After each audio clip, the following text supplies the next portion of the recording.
I'm Scott Stein, and just about a year ago, a smartwatch emerged, which a lot of people were talking about, the Pebble watch. And it was interesting because, hey, this is a watch that ran apps and attempted to be a little smarter and was the first of its kind that was really defining a landscape that's pretty well known now as wearable tech. But wearable tech is not really something that you necessarily want to buy into.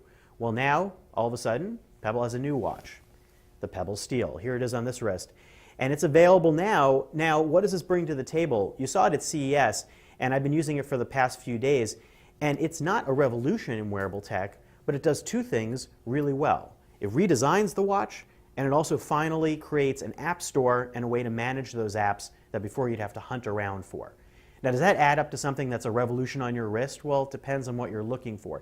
It's not something futuristic in that next-gen type feeling compared to what we saw last year, but if you're looking for a watch that's smarter and a watch that's better designed, the Pebble Steel is about as good as it gets right now, and it's probably the first smartwatch you'd actually want to buy.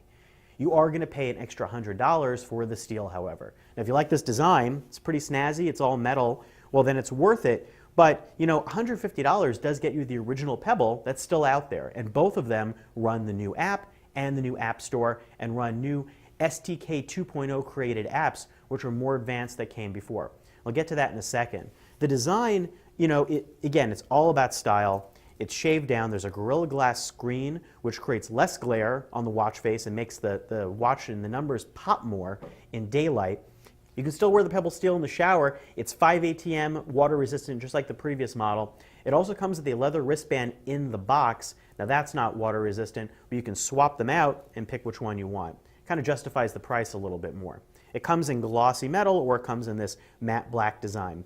And there are no other new real features in this other than a little glowing LED light, so when you plug it in and charge, you now know when it's done charging, and that could be used for other apps and notifications. It still vibrates, it's still got the same button layout, 3 buttons here, 1 button here, and it feels smaller, although the screen is exactly the same size as before. It's the body that's different.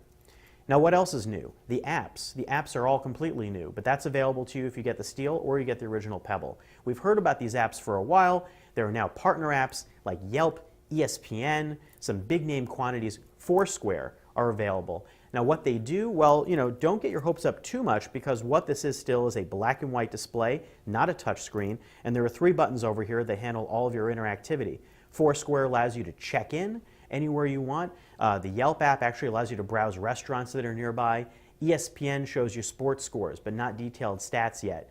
So it's helpful and it's fun, but it almost feels more like the idea of the Palm Pilot years ago. If you were to take Palm apps, shrink them down onto a watch, and make them connected with your data connection in your phone in your pocket. That's cool, but it's just not going to be something that's going to go into the next gen and allow you full touch interactivity right now. There are some other fitness apps and some games. There are a bunch of things already on the pre-release version that I looked at of the Pebble App Store, and they were all free, although a lot of them invited you to download a necessary partner app that was available on the actual Apple App Store that cost a couple of dollars. So some of them had some strings attached, but a lot of them, the watch faces and some of these other apps, you do get all right out of the box, which is a nice plus. The other positive thing about the Pebble in 2014 as compared to last year is that the experience on iOS and Android feels very much the same. A lot of the apps work perfectly interchangeably across both platforms. There are some apps that only work in Android, though, that I found, but a lot of them work on both iOS and Android.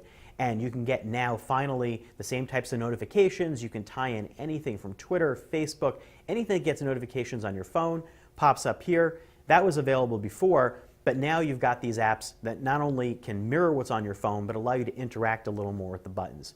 Maybe to check in, maybe to scroll or tap through into certain elements that tie in here. But it doesn't get its own internet connection. Obviously, it still pairs with your phone, but the amount of phones that it supports, this is probably one of the best supported watches out there if you want a smartwatch. iOS, Android, and the number of Android phones that it supports is a lot better than some of the more restricted ones that we've seen, certainly like the Samsung Galaxy Gear, but even some other ones that needed Bluetooth 4.0 to connect. This is not that. You can connect with a variety of other phones too. The App Store also has some nice features in it that allow you to finally manage the apps on your Pebble. You can pull them off and put them on, but there are only 8 memory slots in the Pebble Steel, just like the original Pebble.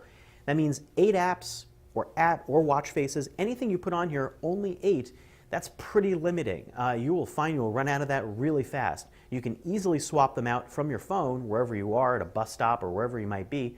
So it doesn't take a long time.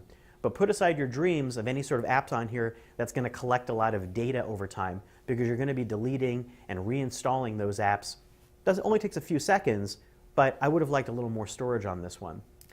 How do I feel about the Pebble Steel? I like it a lot. I'd want to buy one. It doesn't mean necessarily that you'd want to buy one, but this is a watch that is smarter, just like the Nest is a thermostat that's smarter. And maybe that's the best approach to take in smartwatches versus something weird and futuristic that flies off your wrist.